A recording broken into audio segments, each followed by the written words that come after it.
দীঘাপাতিয়া রাজবাড়ি বা উত্তরা গণভবন। গণভবন শব্দটি শুনেই আপনারা বুঝতে পেরেছেন এটি আসলে রাজবাড়ির পাশাপাশি গণভবনও ছিল নানান ইতিহাস।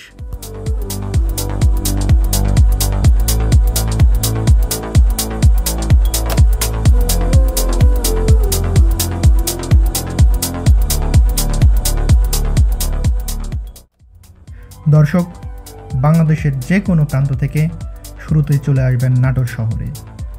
নাটোর শহর থেকে মাদ্রাসা মোড় এবং মাদ্রাসা মোড় থেকে মাত্র 3 কিলোমিটার চলে আসলেই পাবেন আপনারা সেই উত্তরা গণভবনটি।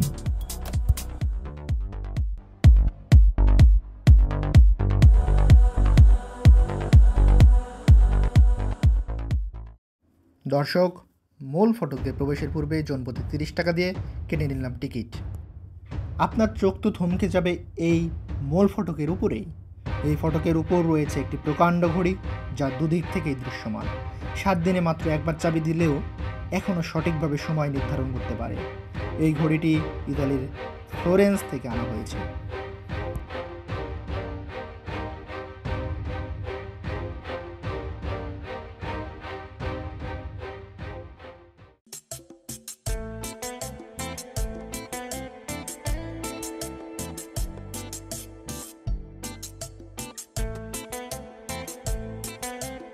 গেট দিয়ে প্রবেশের পরেই হাতের ডান পাশে দেখতে পাবেন উত্তরা গণভবন পাখি অভয় আশ্রম।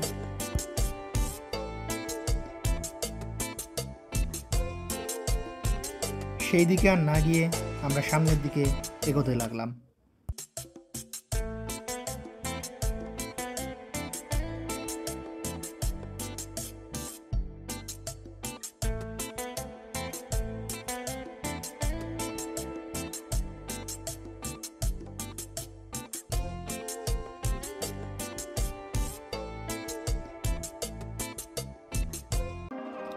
দর্শক, এখন যে প্রাসাদটি দেখতে পাচ্ছেন এই প্রাসাদটির নাম কুমার প্যালেস। এই ভবনের নিচের তলা ছিল জেলখানা আর উপর তলায় থাকতো রাজার সন্তানেরা। আপনাদের মনে প্রশ্ন জাগতেই পারে, যেখানে জেলখানা সেখানেই আবার রাজার সন্তানেরা থাকে? হ্যাঁ দর্শক, এটাই সত্য। এটার অবশ্য কারণও রয়েছে। রাজ্যের প্রজারা যখন কর দিতে পারত না বা কর ফাঁকি দিত, তখনই তাদের এই জেলখানায় বন্দি করা হতো। জেলবন্দিরা যখন চিৎকার চেঁচামেচি করত, আহাজারি করত, তখন উপরে থাকা রাজার সন্তানেরা তা শুনতে পাইত এবং তারা বুঝত এতে করে পরবর্তী সময়ে যখন রাজার সন্তানেরা রাজা হবে, তখন যাতে এই চিৎকার চেঁচামেচির আওয়াজে তারা যেন গলে না যায়, সেই কনসেপ্ট থেকেই এটি করা হয়েছিল।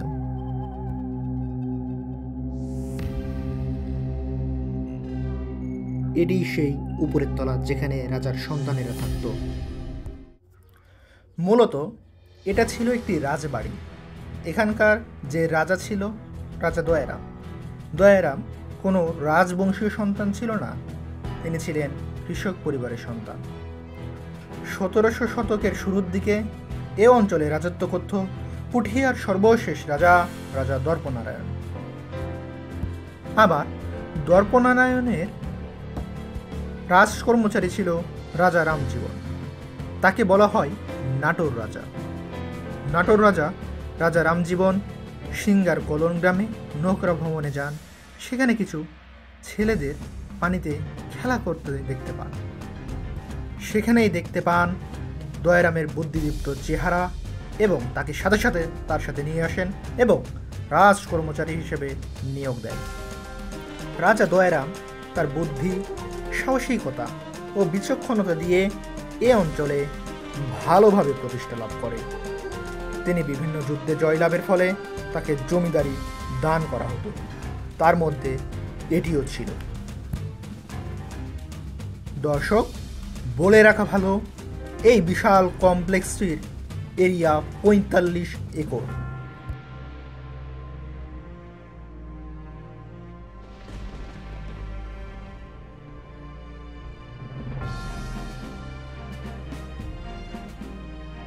দর্শক, দেখতেই পাচ্ছেন এখানে অনেক আম গাছ।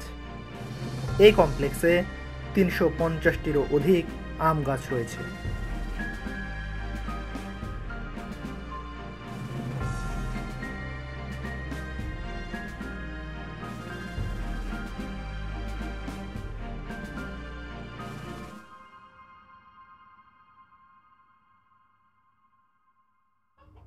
দর্শক, আমি এখন যেখানে প্রবেশ করছি এখানে আগে রানীরা থাকতো।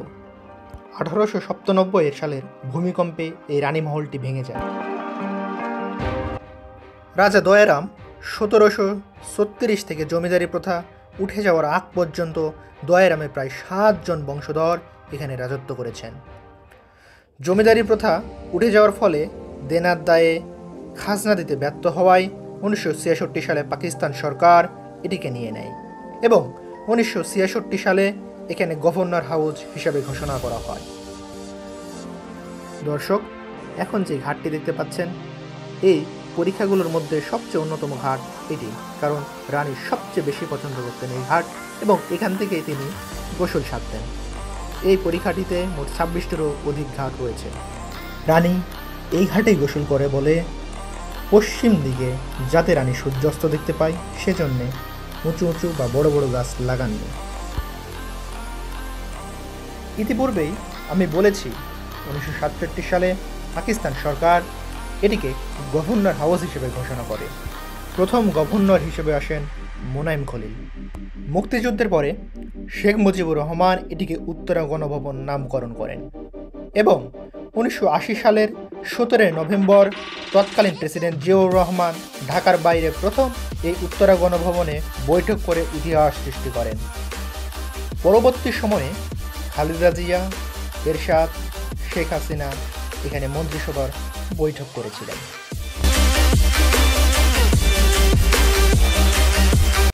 এখন এখানে এই বিল্ডিংগুলো কালের সাক্ষী হয়ে সেই দীঘাপাতিয়া রাজবাড়িটি উত্তরা গণভবন নাম নিয়ে আজও স্মৃতি বহন করছে।